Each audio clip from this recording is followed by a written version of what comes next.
At Sunday lunch I asked casually, "Did you pick up my prescription?" "The doctor said it's urgent." My dad said, "Oh, we used that money to buy your sister's new phone. She needed it for school." I stared at them. "Right. Then I guess you didn't read the warning label the pharmacist sent." My mom whispered, "Warning?" What I said next.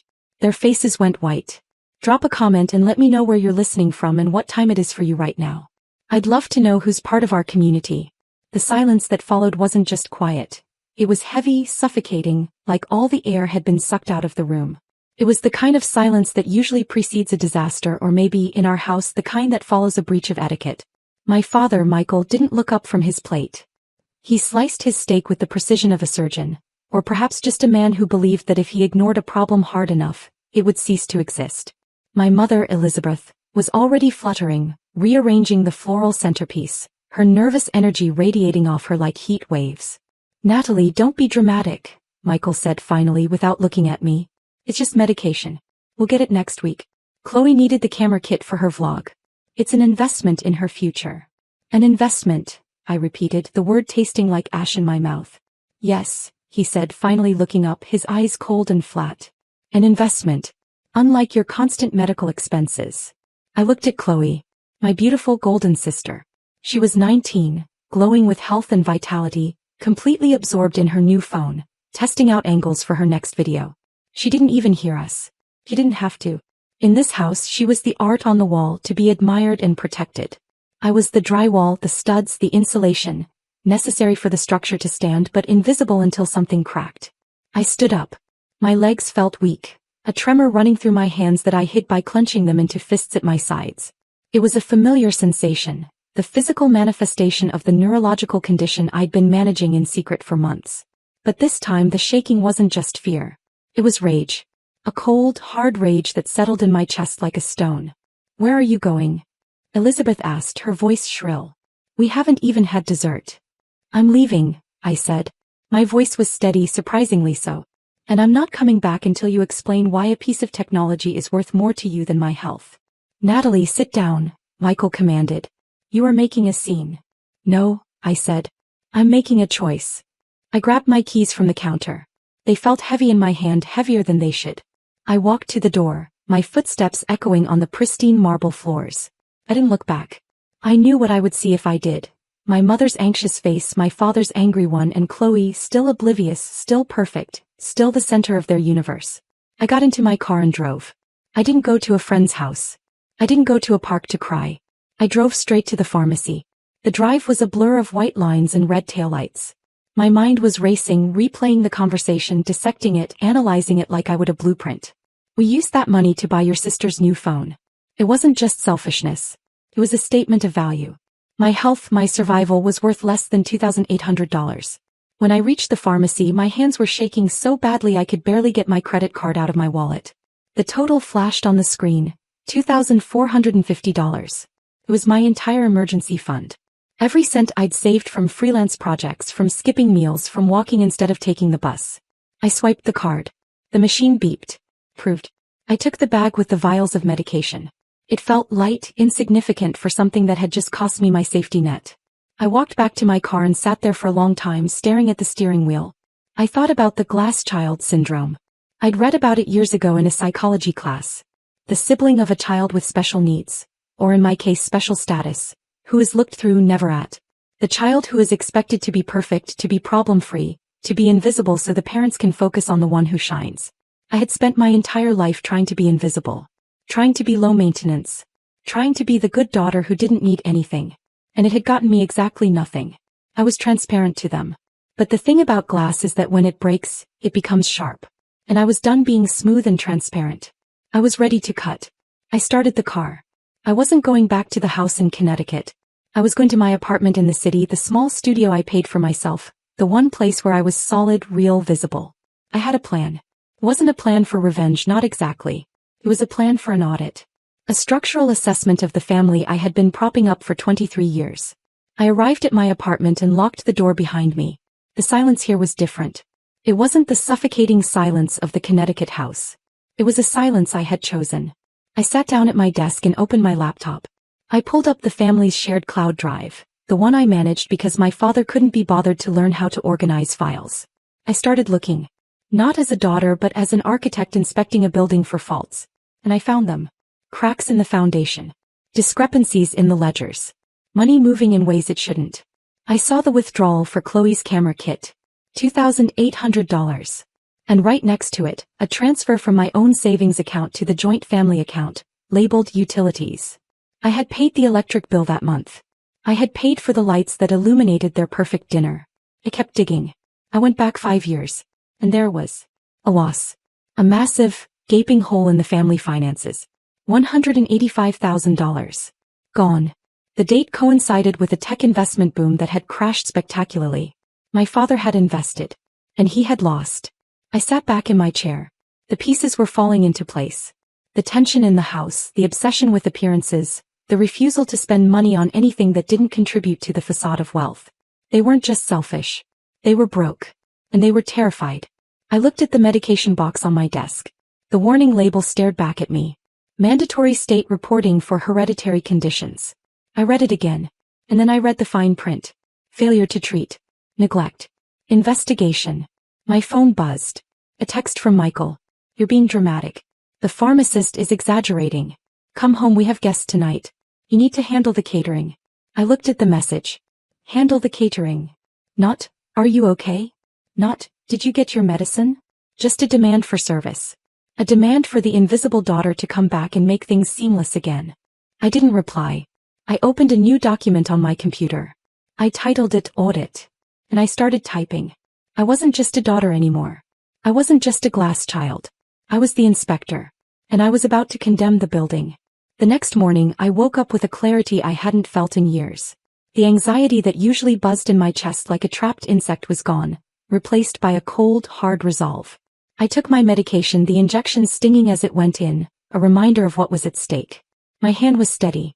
I pulled up the family calendar. Aunt Catherine's birthday was next week. Catherine, the sister my father never spoke of. The one who had married a forensic accountant and moved to the city, refusing to play the status games that consumed the rest of the family. I hadn't seen her in years, but I knew where she lived. And I knew she would understand. I printed out the financial records I had found. I printed out my medical history, the diagnosis I had received months ago and hidden, the prescription rejection notice. I put it all in a neat folder. Then I got dressed. Not in the soft, blending-in clothes I usually wore to family events, but in my sharpest suit, the one I wore for client presentations. I drove to Catherine's brownstone. She opened the door, surprised to see me. She looked like my father, but softer, her eyes sharp and intelligent. Natalie, she said. What are you doing here? I need to hire you, I said. Or rather, I need to consult with you. She looked at the folder in my hand, then at my face. She stepped back and opened the door wide. Come in. We sat in her living room, surrounded by books and art, a stark contrast to the empty white surfaces of my parents' house. I laid out the documents. I walked her through the timeline. The lost investment. The years of financial tightrope walking. The neglect. The hammer kit. Catherine listened without interrupting. She flipped through the pages, her expression grim. When she reached the medication warning label, she stopped. She read it, then looked up at me. Do you know what this means? She asked. It means if I don't treat it, the state gets involved, I said. It means more than that, she said. Look at the insurance policy. She pulled up a file on her own computer. It was a copy of my father's life insurance policy, an old one taken out decades ago. The premiums were low, the payout massive. Millions. It was the only real asset the family had left. The only thing standing between them and total ruin if Michael died. Read the exclusion rider, Catherine said, pointing to a paragraph in tiny print. I read it. Policy void if any direct descendant is diagnosed with a hereditary neurological condition prior to the age of 25. The room spun. I grabbed the edge of the table to steady myself. Hereditary. Neurological. My condition. He knew, I whispered. He knew if I was diagnosed, if it went on my official record, the policy would be voided. That's why he didn't want me to get treatment. That's why he wouldn't pay for the meds. He wasn't saving $2,400, Catherine said, her voice hard. He was saving $5 million. He was willing to let you suffer, to let you risk permanent damage to protect his retirement fund. I felt sick. Physically sick. It wasn't just neglect. It was a calculation. My brain health versus his financial security. And he had chosen the money. And the warning label, Catherine continued. The state reporting. If the pharmacy flags this as critical non-compliance, it goes into a database. A state database, which the insurance companies monitor. So by not paying for the meds, I started. He triggered the very thing he was trying to avoid, Catherine finished. Or he's about to. If that flag hasn't hit the system yet, it will soon. I looked at the papers. The evidence of my father's betrayal. It was methodical. It was cold. And it was devastating. What do I do? I asked. Catherine looked at me. You finish the audit. You take this to them. You show them that you know. And you watch them crumble. She stood up and went to a desk, pulling out a checkbook. She wrote a check and handed it to me. It was for $5,000. For the medication, she said. And for whatever comes next. You're not alone in this, Natalie. You never were. We let the glass get too thick. Take the check. I hugged her, holding on tight. For the first time in my life, I felt solid. I felt seen. I drove back to my apartment, the folder on the passenger seat like a loaded weapon. I had the truth now. I had the leverage. And I had a plan. I waited until Sunday. The day of the weekly family dinner. The day everyone would be there. I walked into the house, the key my mother had demanded I return still on my ring. The house was quiet, the air conditioning humming. They were in the dining room just starting lunch. Natalie! Elizabeth exclaimed, half rising from her chair. We were so worried. You didn't answer any texts. Are you ready to apologize? I walked to the table. I didn't sit. I placed the folder on the white marble in front of my father. I'm not here to apologize, I said. I'm here to update the ledger. Michael looked at the folder, then at me. What is this? It's the cost of doing business, I said. Open it. He opened the folder. He saw the bank statements, the medical records, the copy of the insurance policy with the rider highlighted in yellow. His face went gray. He choked out. You went through my private files. I manage your cloud drive, Dad, I said. Remember? You asked me to, because you couldn't be bothered. He looked at Chloe, then at Elizabeth. This is a misunderstanding. Is it? I asked. Is the $185,000 loss a misunderstanding? Is the clause that voids your $5 million policy if I get diagnosed a misunderstanding? Elizabeth gasped. She looked at Michael. Michael, is that true? He didn't answer. He just stared at me, his eyes filled with a mix of fear and hatred. You selfish little. He hissed. I did this for this family. For you. If that policy voids, we have nothing. Nothing. We are destitute. Do you understand that? So my health was the price of admission? I asked. My brain was the collateral? It was a minor condition, he shouted, standing up. You could have managed it. A little dizziness. Some tremors. You could have lived with it. But no, you had to be dramatic. You had to go to specialists. You had to get a paper trail. I have a degenerative neurological disorder, Dad, I said, my voice rising for the first time. If I don't treat it, I lose motor function. I lose cognitive ability.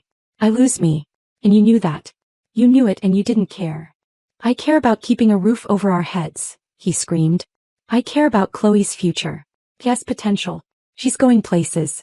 You're just an architect. You draw lines on paper. She is a star. There was the truth, naked and ugly. I was the worker bee. Chloe was the queen. I was expendable. Well, I said, my voice dropping back to that cold, steady tone. I have some news for you. The warning label. What about it? He snapped. The one on the medication box. The one you ignored. It says that critical non-compliance with treatment for a hereditary condition triggers a mandatory state audit. He froze. Because you didn't pick up the meds, I said. The pharmacy system flagged it. Automatically. It went to the State Department of Health yesterday. I got the notification this morning. I pulled a letter from my pocket and tossed it on the table. They've opened an investigation into medical neglect. And because it's a hereditary condition. I looked at Chloe. They've flagged all minors in the household for mandatory screening. Chloe looked up from her phone, her eyes wide. What does that mean? It means, I said, looking at Michael, that the state is going to test Chloe. And if she has the gene, which is highly likely, it goes on her permanent record. Immediately. Michael sank back into his chair. He looked like he had been shot. The insurance company gets alerted to state audits, I said. It's automatic. So not only is the policy voided, you just made your golden child uninsurable. The silence in the room was absolute. It was the sound of a glass house shattering one pane at a time. You ruined us, Elizabeth whispered. No, I said. You ruined yourselves. I just turned on the lights. I turned and walked out. I didn't slam the door. I closed it gently, firmly. The click of the latch was the loudest sound in the world. I drove away. I didn't know where I was going, but I knew I wasn't going back. I was free. I was solid.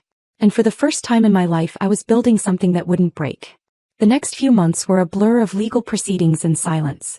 The foreclosure notice on my parents' house came 2 weeks later. The insurance investigation was swift and brutal. The policy was voided for fraud and non-disclosure. Michael faced potential charges, but mostly he faced ruin. Chloe tested positive for the gene. She was furious not at the disease but at the blemish on her record. She blamed me for a week, then she blamed our parents. When the money dried up, so did her influencer dreams. She had to get a job. A real one. She moved out, bitter and disillusioned. I stayed in my apartment. I took my medication. The tremors stopped. The dizziness faded. My mind was sharp, clear. I worked on my designs.